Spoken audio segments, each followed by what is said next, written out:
Saludos, bienvenidos a este nuevo programa de opiniones en su programación en español del canal 17.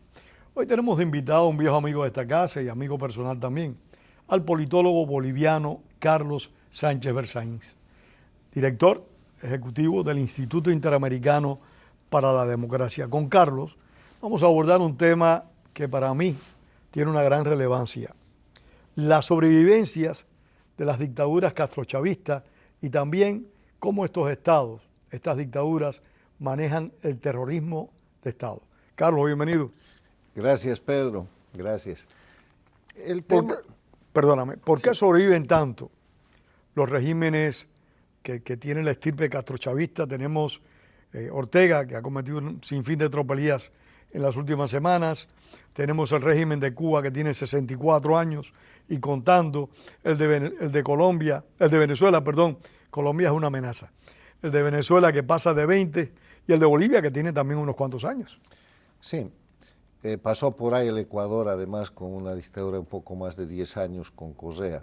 El tema es el siguiente: las dictaduras del siglo XXI son la regeneración de la única dictadura que sobrevivía el año 1999, la de Cuba. Llega Chávez al poder, salva la dictadura de Cuba, le da dinero, le da petróleo, y juntos, bajo el liderazgo de Chávez mandando sobre Fidel Castro, empiezan un proyecto, entre comillas, populista, que después se convierte en socialismo del siglo XXI y hoy día es castrochavismo. ¿Por qué es castrochavismo? Porque es simplemente la recreación de la dictadura castrista del siglo XX en el siglo XXI, y que tiene el momento de hegemonía de parte de Cuba cuando muere Chávez, que es una muerte muy conveniente para los castristas. Muy oportuno. Hay estudios que dicen que fue una muerte provocada por el castrismo, porque mientras Chávez vivía, el lugarteniente Castro estaba sometido a ser simplemente un segundón. Y en ese sentido, cuando muere Chávez, enfermo, además en La Habana, se disputa la sucesión para ver quién gobernaba Venezuela, y ahí se enfrenta el chavismo venezolano con el castrismo venezolano, y gana el castrismo venezolano, que es Nicolás Maduro. Nicolás Maduro, ciudadano colombiano o no colombiano, pero fundamentalmente castrista. Entonces, en ese escenario lo que hay que entender es que el siglo XXI es el siglo de la expansión de la dictadura cubana, porque Venezuela, Bolivia y Nicaragua, y en ese orden, porque es en el orden en el que se han establecido las dictaduras, Venezuela a partir del 2000-2001, Bolivia a partir del 2006, Nicaragua a partir del 2007, son colonias, son satélites de Cuba, son territorios en los cuales todo se hace en el modelo de la dictadura cubana castrista, con la operación de mecanismos de inteligencia, de violencia y de operación internacional, donde se incluye al Foro de Sao Paulo, que se reflejan básicamente en tres cosas. Primero, una decisión de detentar indefinidamente el poder. Segundo, para detentar indefinidamente el poder, establecer un mecanismo que es el terrorismo de Estado, definido como la comisión de crímenes, todos los crímenes necesarios desde el poder, desde el gobierno, para generar miedo en la población, de manera que esa población, por miedo, asuma conductas que de otra forma no serían posibles. Sin embargo, Carlos, hay un aspecto que a mí me gustaría destacar, y es que de todas esas cuatro dictaduras, la más férrea, la más cerrada, la del carácter totalitario, es la cubana. O sea, Ortega ha dado espacios sociales y políticos limitados, pero los ha otorgado. Bolivia también, y Venezuela también. Sin embargo, Castro o el castrismo y sus herederos no han dado espacio a ninguna gestión política ni económica relevante en 64 años. Son iguales. Lo que pasa con Cuba es que es la dictadura jefe. Es la dictadura que crea todos los mecanismos que ahora ha exportado y que crea todo el personal que está administrando las dictaduras de Venezuela, Nicaragua y Bolivia. Nadie cree que Venezuela es un proyecto venezolano. La dictadura de Maduro es una dictadura castrochavista. La dictadura de Evo Morales y de su dictador en jefe actual, Arce Catacora, es una dictadura castrochavista. Y la dictadura de Nicaragua lo mismo, y lo demuestran ellos abiertamente, porque cuando tienen crisis hacen una reunión en La Habana y marchan todos, y salen las directrices para operar a través del sistema paradictatorial que han generado, y ese es el tercer elemento que te iba a mencionar. Se han expandido en la región con todos los recursos, el dinero y la corrupción que manejan, además de tener la voluntad de mantenerse indefinidamente en el poder, de hacerlo con terrorismo de Estado. Hay un proceso de expansión para garantizar impunidad. Y entonces han tomado gobiernos en países democráticos, como la Argentina con Fernández Kirchner, como México con López Obrador, como Chile con Boric, como ahora Colombia con Petro, y el retorno de Lula. En el Brasil, lo de Lula es más grave, porque Lula es el socio fundador. Mucho más grave. Es el socio fundador del Foro de Sao Paulo del año 91, junto con Fidel Castro. No, y Lula da Silva históricamente ha sido un militante comprometido al mismo estilo de Fidel Castro. Bueno, pero además es el autor, junto con Chávez y Castro, del Lavallato. El Lavallato, el mayor caso de corrupción del siglo XXI y del que se tenga memoria en la historia de las repúblicas latinoamericanas, Fue es hecho Lavallato. con fondos federales brasileros. El dinero era brasilero puesto por Lula. Pero volviendo a este tema, entonces, estas tres características hacen primero que el grupo dictatorial de América Latina, frente a las democracias, tenga las siguientes ventajas. La primera ventaja es que tienen jefe.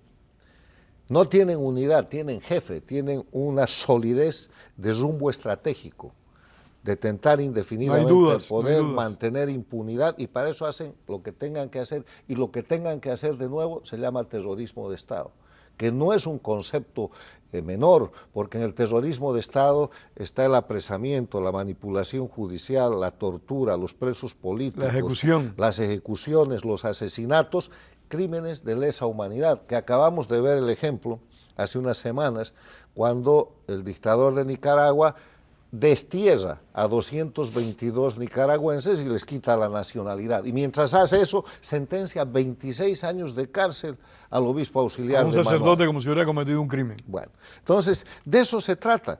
Y en ese escenario, esas dictaduras que han quebrado sus países, Cuba y Venezuela, son crisis humanitarias, no hay economía. La pobreza es extrema. ¿Con qué produce Cuba? Cuba produce tráfico de personas y trata de esclavos, vendiendo personal al exterior, y ha convertido... Ahora recientemente le vendió a México unos cuantos, dicho sea de paso. No, sigue, porque México es un gobierno paradictatorial que ellos han instalado. Lo que no pueden hacer es quebrar la democracia en México, pero pueden exprimir a México mientras esté ahí López Obrador. Entonces, en ese sentido, la respuesta a la pregunta ¿por qué perduran las dictaduras? ¿Por qué Cuba tiene 64 años y la dictadura de Venezuela tiene 23 o 24 y la dictadura de Bolivia va por más de los 15 años y la dictadura de Nicaragua también por ahí? Primero porque las sociedades, en el caso de Venezuela, Bolivia y Nicaragua, han tardado en darse cuenta de que tenían una dictadura. Por ese consuelo de decir aquí no va a pasar. Los venezolanos dijeron esto no es Cuba, los bolivianos dijeron esto no es Cuba ni Venezuela, los nicaragüenses dijeron esto no es Cuba, Venezuela ni nada. Y resulta todos creían, Carlos, que estaban inoculados contra la dictadura. Y resulta que son Cubas, son satélites cubanos las dictaduras de Venezuela, Bolivia y Nicaragua. La segunda cosa, entonces, cuando no hay esa reacción, es la traición de las oposiciones. Hay países a los cuales el socialismo del siglo XXI o el castrochavismo liderado por Cuba ha llegado y ha tomado el poder. Paraguay con Lugo, Uruguay con Mujica, Argentina con los Kirchner, Brasil con Lula, Chile con Boric, Perú con Castillo, ahora Colombia con Petro. Pero Honduras, no olvidemos Honduras con Zelaya. Sí, pero no han pasado Honduras con Zelaya. Pero la democracia se ha defendido y no han podido establecer dictaduras. ¿Por qué? Por la sencilla razón de que la oposición no se ha vendido. Los países donde las oposiciones se han vendido, se han entregado, por cualquier motivo, por engaño, por dinero, por miedo, por encarcelamiento, que son Venezuela, Bolivia y Nicaragua, han hecho dictadura. En Nicaragua, Alemán, para unir a la cárcel, ha transado. En Bolivia, Mesa, Quiroga, Doria Medina han entregado la Constitución en el año 2008.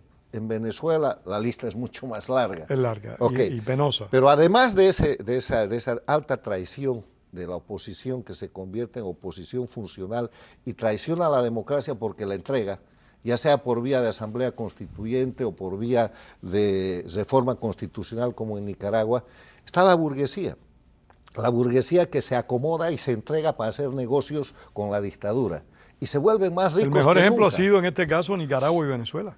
No mires Bolivia. Anda a mirar la cantidad de ricos del sistema dictatorial que hay ahí. Y Venezuela, o sea, los boliricos, los borricos, les va muy bien.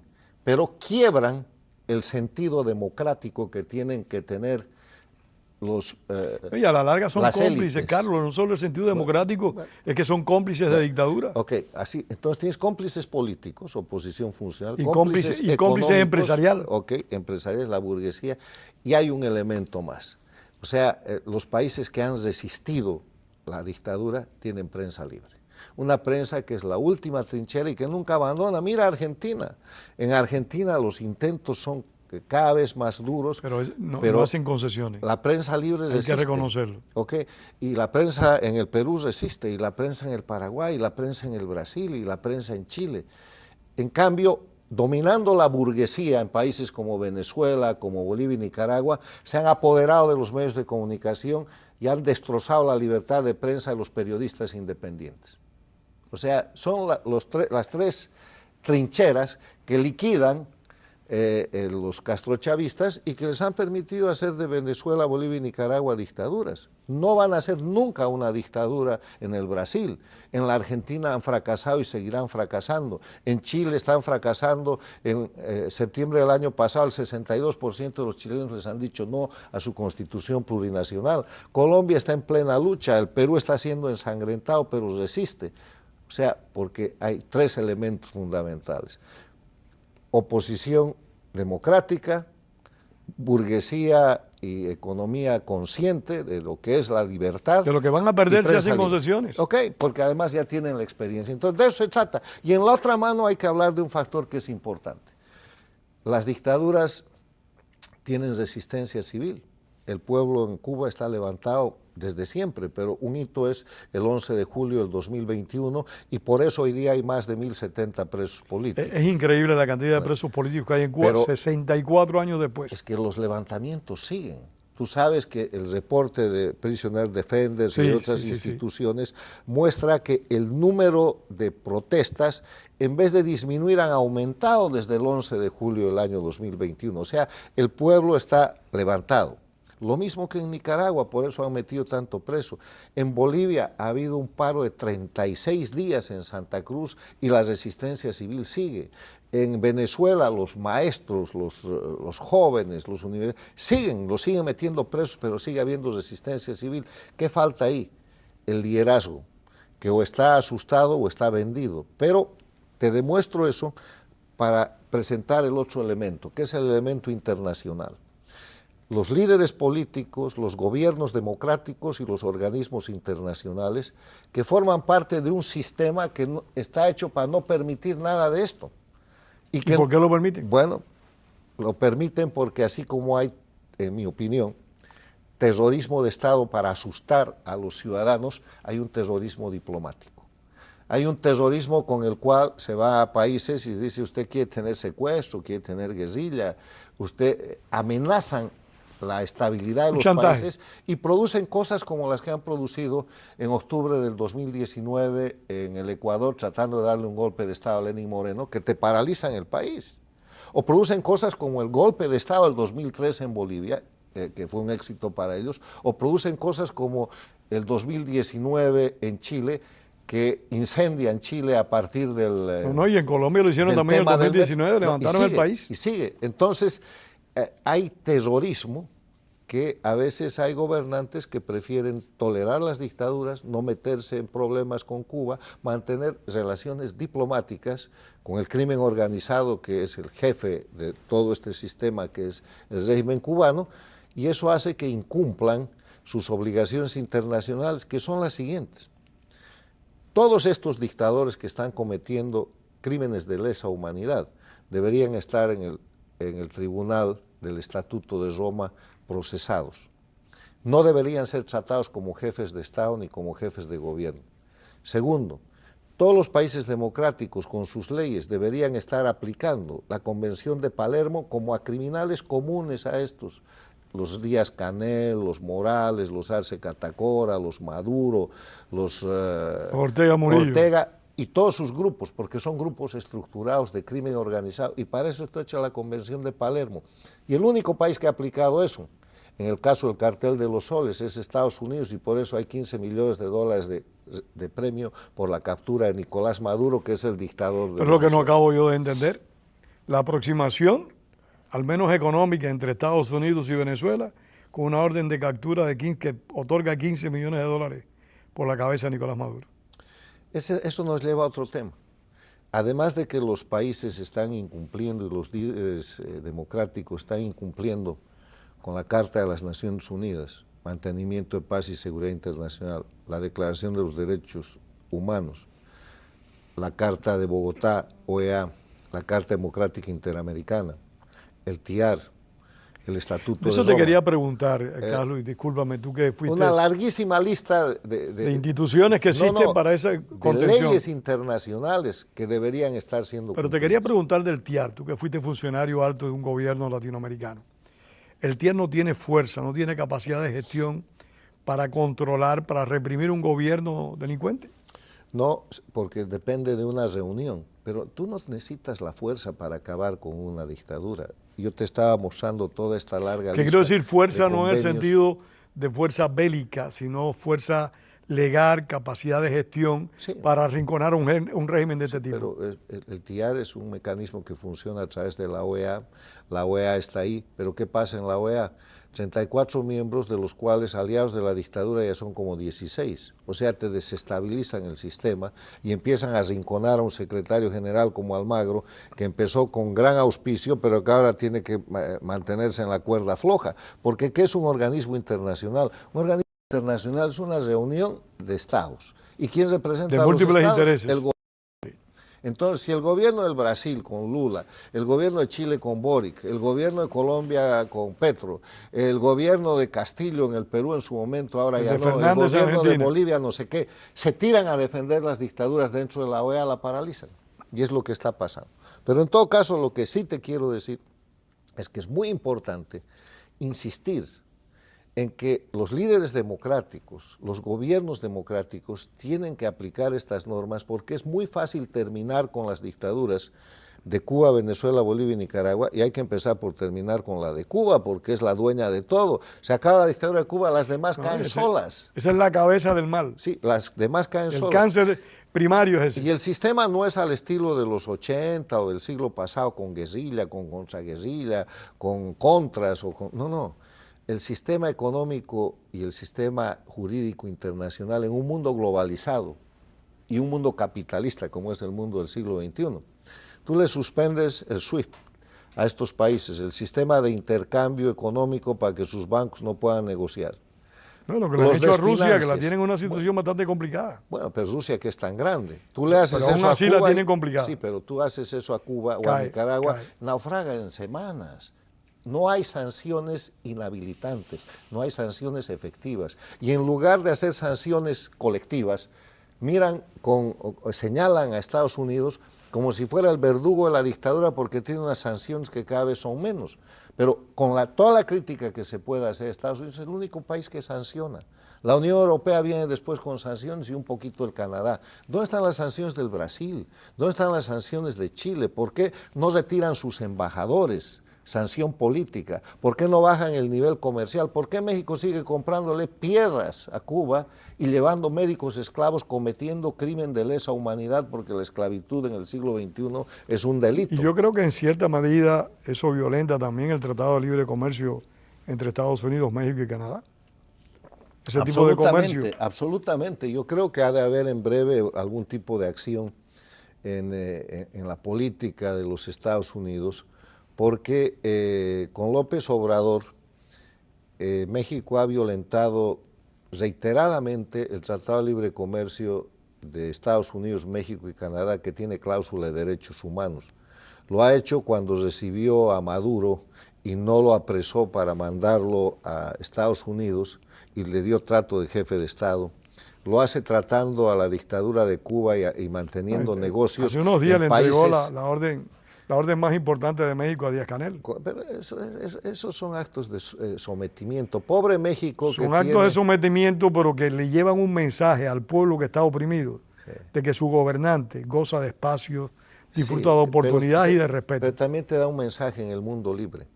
Es López Obrador que está pagando el precio de su presidencia, porque no hubiera llegado sin la ayuda de ese sistema de narcoestados que son el castrochavismo. López Obrador nunca hubiera llegado a la presidencia. No te rebato eso, pero como hombre que padeció una dictadura como la cubana dentro de la isla, como hombre que vio cómo la dictadura manejaba sus relaciones internacionales para confundir a la población y para hacerle creer a esa población de que sus poderes eran unímodos, Carlos, te digo que es apabullante para el ciudadano promedio entre un país. Por eso es un crimen que comete el López Obrador. Por eso lo destaco. Otorgarle esa orden a Díaz-Canel es un crimen. Y que debería ser objeto de sanciones por sus socios principales, que son Estados Unidos y México.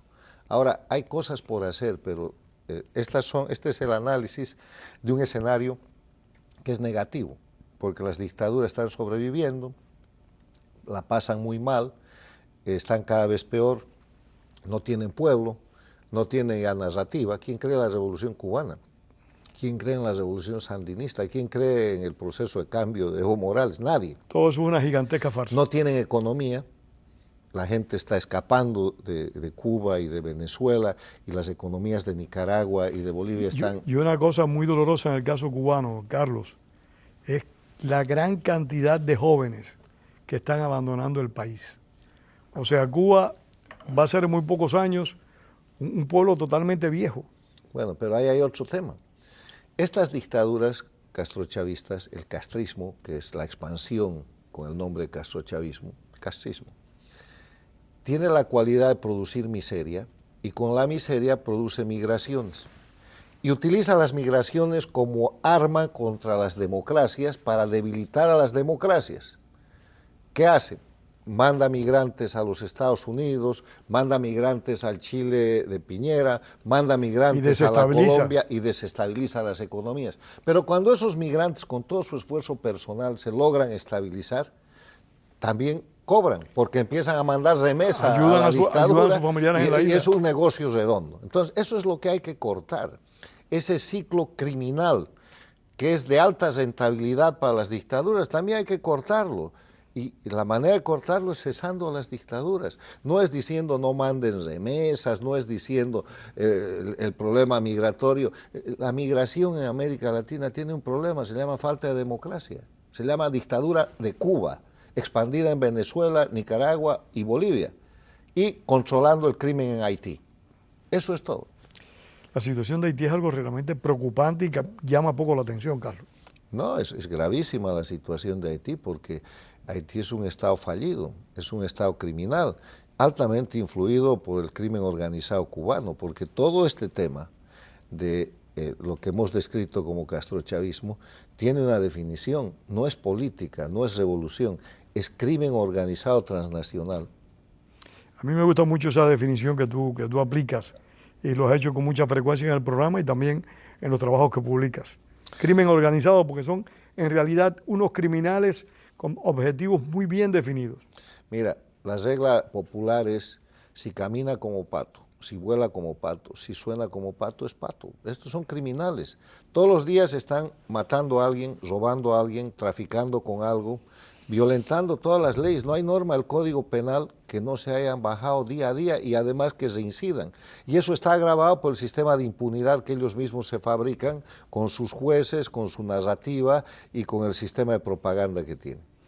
Que son eficientes, hay que reconocerlo en esas acciones. Porque tienen todos estos cómplices. El miedo, yo no te digo que no hay miedo y es muy humano, pero el que se mete a política y quiere ser opositor a una dictadura no puede poner el miedo como un argumento. Puedes tener el miedo, pero lo tienes que manejar. Ok.